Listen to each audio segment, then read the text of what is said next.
Les gars, qu'est-ce que vous voulez que je vous dise, moi? Quand t'as un groupe comme ça, comment cette Manita n'aurait pas pu arriver plus tôt?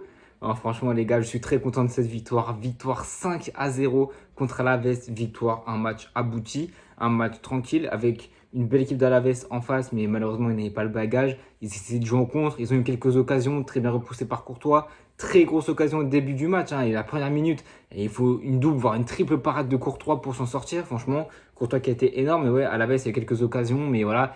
Et à part le petit Hadji, là, le fils du grand Hadji du Roumain, le numéro 10 qui est prêté par les Glasgow Rangers, il me semble. Lui, il a été très bon. Un des seuls joueurs vraiment percutants d'Alaves, vraiment dangereux avec ses frappes pied gauche, pied droit. Il a distribué, il a très bien joué au football. Un des meilleurs joueurs, si ce n'est le meilleur joueur d'Alaves dans ce match. Mais ça n'a pas suffi parce qu'en face, tu avais un trop grand écart technique, un trop grand écart de niveau, tout simplement. Parce que le Real Madrid a été au-dessus, le Real Madrid a été plus fort, le Real Madrid a été réaliste. Et le Real Madrid a produit du beau football, tout simplement, hein. Quand tu as un mur comme Courtois qui te dégage tout, et moi je vais vous poser la question, vous allez me répondre en commentaire, c'est est-ce qu'il doit jouer la finale? Et pour moi, il doit la jouer parce que le peu qu'il joue là, c'est les 4 derniers matchs, on n'a encaissé qu'un but. Donc les deux, là, ce match contre Alaves et le dernier match, c'est Courtois qui les a joués, on a encaissé 0 but. Les deux autres matchs, c'était contre le Bayern Munich et contre Mallorca, il me semble, on a encaissé un but contre le Bayern. Et franchement, déjà, on a de la chance d'avoir deux gardiens comme ça qui peuvent se disputer le poste. Même si Courtois, quand même, sans blessure, il aurait été titulaire sans l'ombre d'un doute. Mais là, Courtois a fait un match énorme. Il a repoussé toutes les attaques, toutes les tirs, toutes les occasions dangereuses, clairement. Il avait encore fait dans le match d'avant où c'est un de ses arrêts qui nous procure le but juste après. Mais moi, je vous pose la question parce que pour moi, il doit être titulaire. C'est pas parce que le Nîmes fait toute la saison en tant que titulaire qu'il a joué son rôle et qu'il a délogé Kepa qui était acheté à sa place. Et ben, Lunin a fait le taf, mais malheureusement pour lui, peut-être heureusement pour nous, on a le gardien du monde qui est en train de revenir, qui est en train d'être très très fort, d'être très performant, d'être très solide et très rassurant. Et pour moi, il doit jouer cette finale. Après, voilà, c'est selon l'état de forme, il reste 2-3 matchs avant ce 1er juin. Donc, il va falloir voir comment Ancelotti va choisir parce qu'on sait qu'il y a une supervision des hommes. Donc voilà, il va falloir annoncer à Lunin ou à Courtois qui ne va pas jouer. Mais je pense que si Courtois ne joue pas, ça ne va pas le déranger parce que Lunin a quand même fait toute la saison. Mais voilà, c'est un débat qui peut revenir. Mais honnêtement, le Real Madrid a été très bon. Le Real Madrid a déroulé, hein, tout simplement. Quand tu vois Bellingham qui a beaucoup râlé, qui a beaucoup pesté, même si voilà, c'est pas du négatif, je pense, c'est qu'il a envie de marquer. Pour être Pichichi, Dovbyk est à 20 buts. Il vient de marquer son 19e but aujourd'hui.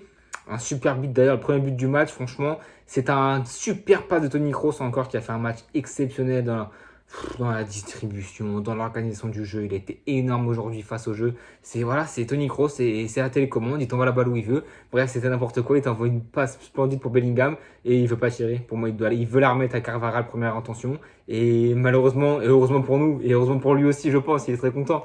Cette balle est mal renvoyée sur Carvajal, mais du coup, elle rentre en poteau rentrant et ça a fait 1-0 pour le Real Madrid et 19e but pour Bellingham cette saison. 19 buts, 10 passes D en Liga.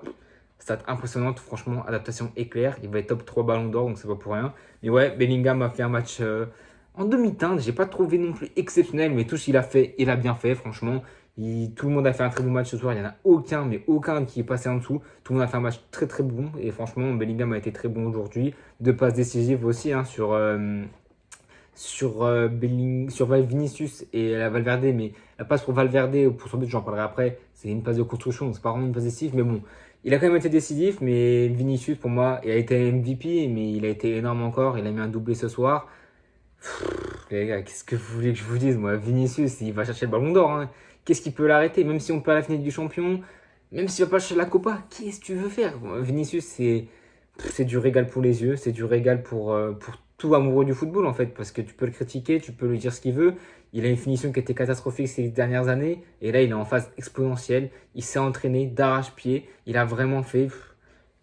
Franchement, Vinicius, je sais même pas comment m'exprimer. C'est beau de voir ça dans le football. Quelqu'un qui a pêché autant la finition dans sa carrière, qui avait beaucoup de déchets, mais à force de travail, d'abnégation, d'entraînement, voilà, rien ne paye. Tu peux avoir du talent, mais si tu ne t'entraînes pas, ben, ça ne marchera pas. Et Vinicius, exemple parfait. Un joueur pétri de talent, mais un joueur qui s'est énormément entraîné. Et on voit les fruits de son travail maintenant sur ces 2 dernières années. Et sur cette année-là, cette saison-là, qui est tout bonnement exceptionnelle.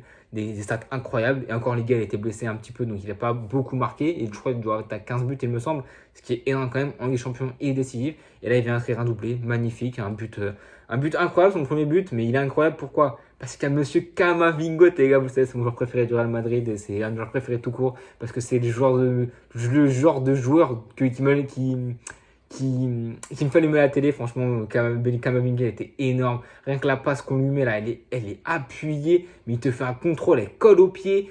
En même temps, tu as un défenseur d'Alves qui vient le presser, il arrive à rester au pressing, il se retourne, la prise de balle, conduite de balle, il résiste. Il t'offre un super ballon pour Vinicius qui première intention, en numéro 9, qui la met entre les jambes du défenseur. Donc ouais, Kamavinga a encore fait un match énorme. Il y avait un peu de déchets dans les 5-10 premières minutes, mais il s'est très vite corrigé. Il a très vite été très très très bon. Et franchement, ouais, Kamavinga, c'est pas un joueur de l'ombre parce qu'on le voit évidemment, ses prises de balles, quand il contrôle semelle, je n'arrête pas de le dire, mais son contrôle semelle, quand il le fait, il m'éblouit. Ouais, les distributions, sa prise de balle, à un moment donné, il a pu marquer un but fou, où il prend la balle tout seul, il va dribbler 2-3 joueurs en finesse. C'est une souris qui passe dans un troupeau d'éléphants. Vraiment, il se faufile, il a un physique.